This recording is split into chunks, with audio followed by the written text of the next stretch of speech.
Okay, so in the last video, we talked about making rip cuts. In the previous video, we talked about making cross cuts. So I did a few examples for you, but since off camera time, I've made the rest of our pieces. So we are now done with all of our rip and our cross cuts. We now have 20 parts and we're ready to do the next step, which is the time saver. So when we look at these parts, just a couple things.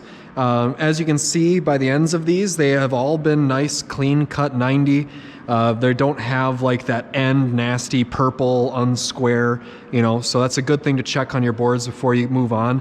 Also, all of my edges have all been, it's either been the clean jointed edge from the lumber yard or it's been a rip cut. So I didn't leave any of those rough edges on my part. So make sure all 20 of your pieces are like that as well.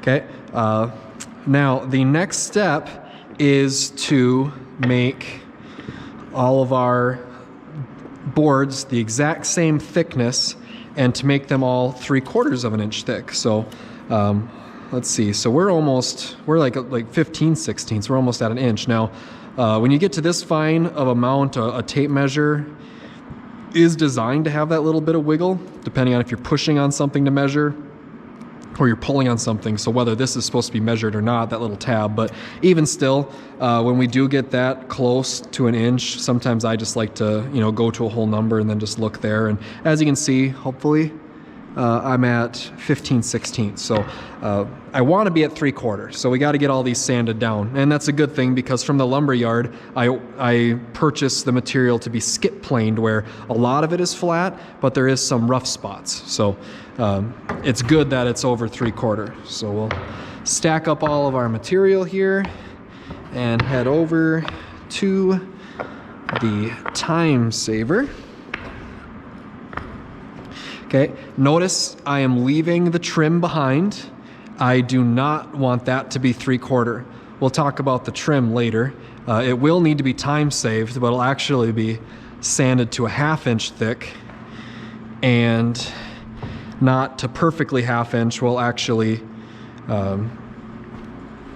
test it on our assembled project. So the trim for now, that's gonna be done. You're not gonna look at that again for a couple of weeks, but you will need it, so it's good that you have it made and get your name on it and just get it put away. Let's see, so those are my legs, skirts, and tops. Okay, so now setting up the time saver. This one, if it's your first time using it, definitely have me come over, walk you through it, do the stuff. I will explain how to do it all in this video just so it's recorded, but this is a very, very expensive. I can't even imagine like $10,000, $20,000. I'm guessing, but I've seen them. They're crazy expensive machines. So we definitely don't want to break it. If it does break, we're done. We're not going to get another one anytime soon. So definitely, if it's your first time using this machine, come get me. Okay. First thing is that we're going to do is hook up the air line. It requires pressurized air. And the air compressor in the other room is turned on. Again, that's something I can help with. To attach these air lines, especially when they're pressurized, you got to push hard, but you pull this collar back, you push this hard forward enough to where when you release the collar, it snaps over. So if it's not snapping over, not staying in, you didn't push in hard enough. So pull that back, push hard, and then you release it. And again, if it's snapped in, that means you pushed hard enough. So, okay. So now the air is hooked up, the machine is turned on, so it's got air pressure. Okay, we can turn on the machine. There's the control power on, the master start. You reset that. Now, if there's some safety features that are activated, like let's say someone silly enough opened up the door, okay, that would activate that. So if that light doesn't turn off, we have a bigger problem, come get me. We're gonna start the head. That's the belt going. And then the next thing we're gonna do is set up this table. Now, for the last person that used it, that table's too high. That table is what does the moving to get your thickness. So, open and close, think of that as a mouth. We're gonna open the mouth. There we go. Now that it freely goes under the rollers, now we know it's at least too low. This automatic setup a little plunger is going to come down here, and it's going to bring the board up to the right height. Okay, so when that light turns green under my finger, it's done. Okay, now to take a bite,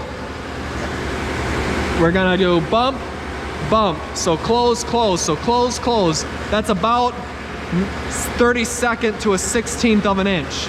And so we're gonna send everything through, and we're gonna bring it all back, send it all, then we're gonna bump it, send it all through again, bring it back, bump it, send it all through again, and then eventually we'll flip them, bump it, send them all through, so both sides get sanded, but our objective is to keep going until we get to 3/4. So, kind of clear some space, get some room to work here. Spot to set my material. Now, preferably you would have at least 2 people, if not more, 2 projects, 3 projects, and then you'd have people helping you. Somebody sending them through, somebody over here catching them and discarding them. So I'm gonna be running around like a madman here, but hopefully you got some people to help. Okay, last thing, you gotta make sure the dust collector is on. This thing makes a heck of a mess. Okay. No more than 2 boards at a time. Stagger them, and also use the entire width of the sander.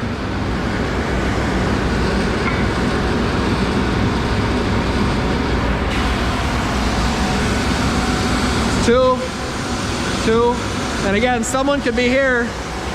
Now someone has to be over here catching them.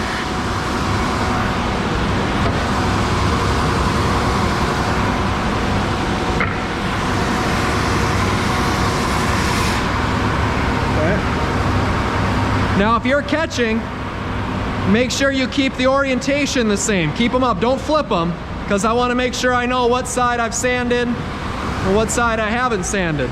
So I want to make sure both sides get hit, especially with stuff like that. Again, use all the sandpaper evenly.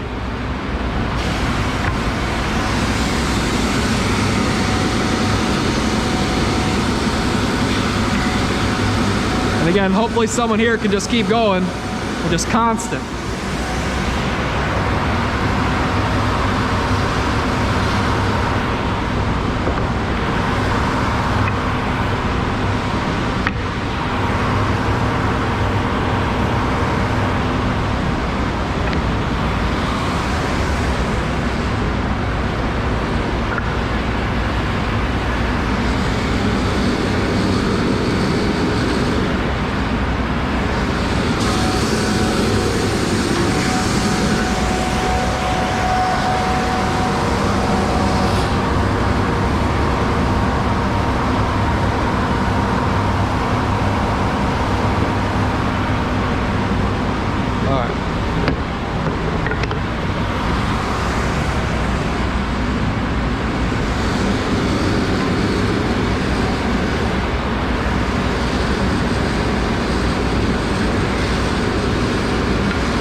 Now those didn't get hit. Now that board must have been a skinnier board. That's okay. Oh. Okay. Now keep your orientation the same.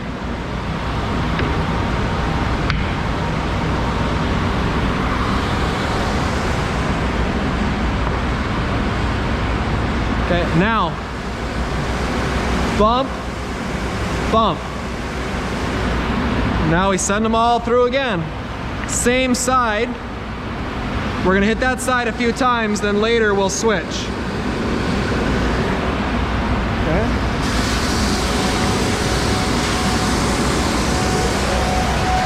All right, so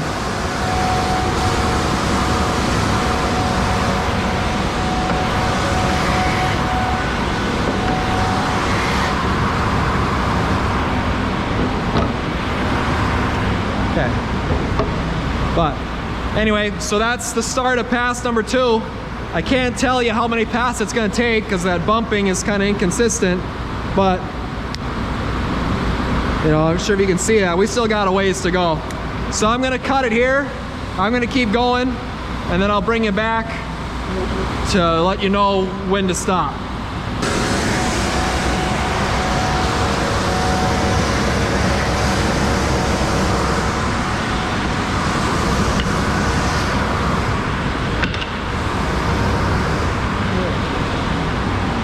Let's take a look. Again, I'll use a hole number 5. Hopefully you can see that, but we're pretty dang close to 3/4, so we're gonna call that good. Gonna stop the head, stop the feed. Now we're gonna give that a minute. That belt's still spinning. I don't want to hit that because that'll put a brake on the whole thing. I'd rather have that coast. So